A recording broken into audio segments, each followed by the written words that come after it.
রাজনীতির মাঠ এখন দুই ভাগে বিভক্ত। একটা হচ্ছে প্রচলিত মাঠ, যেই মাঠে স্লোগান হবে, মিছিল হবে, যেই মাঠে পুলিশের লাঠিচার্জ হবে, যেই মাঠে চিরাচরিত পদ্ধতিতে রাজনীতি চলবে। আরেকটা হচ্ছে ডিজিটাল মাঠ, এবং আমি দেখিয়েছিলাম আমার লেখায় যে ক্রমে ক্রমে ডিজিটাল মাঠ কিন্তু আরো অনেক বেশি শক্তিশালী হয়ে উঠছে। প্রচলিত মাঠে আপনি একটি জনসভা আয়োজন করছেন, আপনি ধরলাম বিরোধী দলে আছেন, সেই মাঠে লোক সমাগম করানো, তার পিছনে যে অর্থ ব্যয়, তার পিছনে যে পরিশ্রম, তার পিছনে যে সময়, এবং সর্বোপরি সরকারের কাছ থেকে অনুমতি পাওয়া না পাওয়ার যেই দোদুল্যমানতা, এই সকল কিছু বিবেচনায় নিয়ে, এবং আপনি একটা জনসমাবেশে আসলে কতগুলো মানুষকে অ্যাড্রেস করতে পারবেন?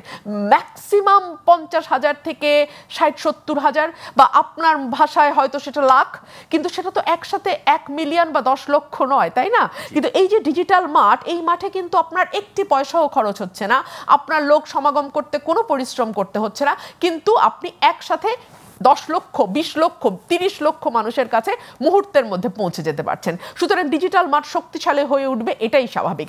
মুশকিলটা হচ্ছে আমাদের মতন দেশ, যেই দেশের শিক্ষায় অনেক বেশি পিছিয়ে আছে, অপসংস্কৃতি সংস্কৃতির ওপরে সবসময় ছড়ি ঘোরাচ্ছে, যেই দেশে মৌলবাদ বলেন, ধর্মের অপব্যাখ্যা বলেন, কুশিক্ষার প্রভাব বলেন, এবং সর্বোপরি গ্রাম্যতা বলেন, সকল কিছুর এত শক্ত প্রভাব আছে যে এইরকম একটি দেশে ডিজিটাল মাঠটা না রাজনৈতিক কর্মী এবং বিশেষ করে নারী রাজনৈতিক কর্মীদের জন্য ভীষণ রকম বিপদ সংকুল হয়ে উঠছে। দুদিন আগে একটি খবর প্রকাশিত হয়েছিল, আপনাদের নজর পড়েছে কিনা জানি না, এআই জেনারেটেড একটা পর্ন ভিডিওর কারণে একজন নারী আত্মহত্যা করেছেন। মহিলাটি রাজনীতির সঙ্গে সম্পৃক্ত নন, তিনি পারিবারিক কলহের একটা মাসুল হিসেবে এই ঘটনাটির শিকার হন এবং তিনি আত্মহত্যা পর্যন্ত করেন।